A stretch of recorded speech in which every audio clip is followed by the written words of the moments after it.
I am Dr. Shreedevi K N. I am a consultant surgical gastroenterologist working in Bangalore in Chirag Global Hospital. So, anal fissures are nothing but a small tear or a cut in the anal canal. So, why does it happen? If there is a lot of pressure and a lot of straining has been done to push the stools out, then the delicate lining of the anal canal can tear, leading to a fissure. Essentially, fissures are just cuts in the anal canal. So sometimes they could be a sign of underlying infection such as proctitis. So in these cases we see multiple superficial fissures, or they may be associated with some systemic illnesses. But otherwise a fissure is harmless. It is just a small tear in the anal area. But when this happens, the muscles of the anal region become very tight. They become very sensitive to the pain and they contract, and this can cause a lot of difficulty in passing stools, which can lead to constipation, and it can cause even bleeding in some patients from the cut area. So fissures itself are not a dangerous problem, but they can definitely lead to a lot of pain and discomfort in patients. So what causes anal fissure? So whether you have hard stools or soft stools, a lot of straining against a closed anus can cause a fissure. So for example, if you have not achieved a good urge, if you do not feel the good urge to pass stools and yet you are trying to push the stools out, so what some people feel is that even after passing stools, they feel that they have not completely passed the stools and they try to push the remaining stools out. So what this leads to is that a tear. So the anal canal lining is extremely sensitive to pressure. So when you try to push stools or push hard stools especially out of the anal canal, that can lead to a tear in the lining. Now once this has formed, this causes a lot of pain and it causes an even more tight reaction of the muscles of the anal canal. So not only the internal but even the external muscles of your anal canal will become very tight and closed. So once the tear is formed, it becomes even more difficult to pass stools, and that will cause the patients again to put a lot of pressure. So it sort of becomes a vicious cycle. So once you try to push the stools out, the cut is formed, and then once the cut is formed, again it's very painful and it's extremely tight. The motions do not pass freely, so they continue to apply pressure, and that only worsens or deepens the cut, or it starts in the formation of new cuts. This very occasionally we can also be seen in patients who have recently suffered from loose stools or diarrhea. So if you have had an episode of intestinal infection where you've had a lot of loose stools, in the next few days your body compensates by absorbing a lot of water and making your stools hard. So in such situations, not necessarily when you have diarrhea, but once you recover from the diarrhea state and you start having hard stools, that is when you probably experience a cut or a fissure.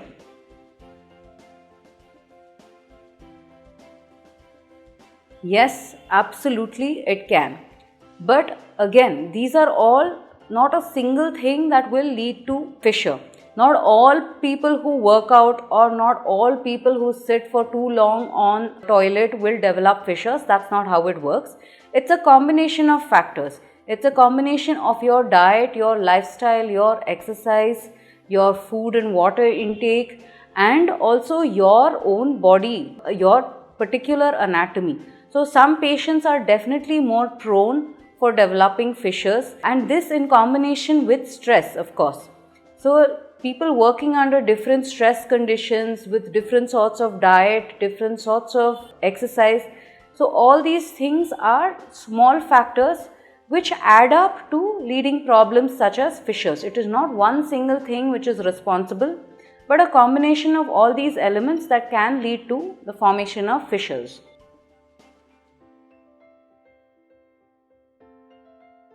So as mentioned with constipation, the most important thing when it comes to anal fissure is to make sure that you do not strain while passing stools. However, when it comes to fissures, due to the addition of severe pain and spasm in the anal area, it becomes very difficult for patients to pass stools without the use of any ointments or creams.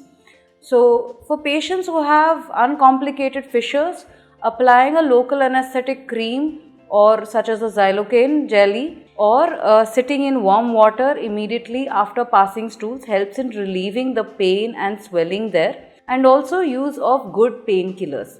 So once you use good painkillers in the local area and as tablets, and you use water to relieve the pain and the swelling, then definitely you will have some relief of symptoms, which will prevent you from straining or struggling too much to pass stools, and that will allow your fissure to heal naturally.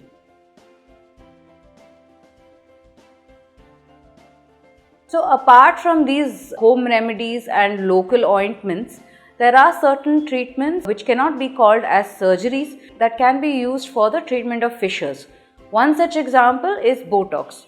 So if you know what Botox is, then you know that Botox causes a muscle to relax. So in this area where the muscles of the anal canal have become very tight and they are causing a lot of difficulty in passage of stools, once we inject Botox into them, the muscles relax, and then the patient has a relief of pain and they are able to pass stools comfortably.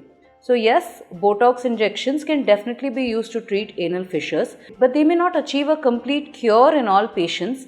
Some patients may have a relapse of symptoms once the Botox stops working, and they may end up requiring surgery in the long run.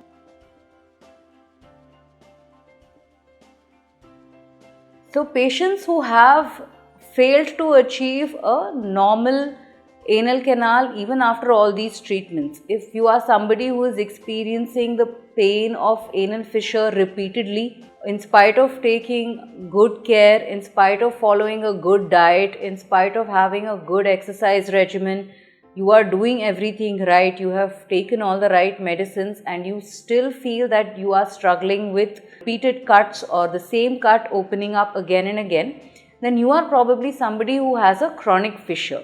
So the treatment options for chronic fissure are, one is of course minimally invasive treatments such as Botox therapy.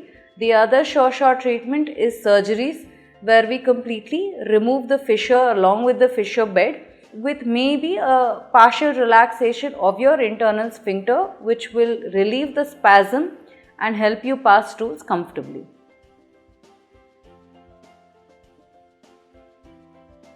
Anal fissure surgery is something that has been constantly evolving over the years.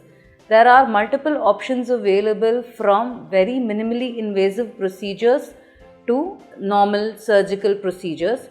So the most common procedure that we do is, we see with patients with fissures usually develop some skin tags around the fissures. So when it comes to surgery for fissures, we will do a removal of the skin tag along with the fissure bed, and then depending on whether the patient has a very tight anal sphincter or no, we may include a sphincterotomy, which can be done with a knife or it can be done with lasers.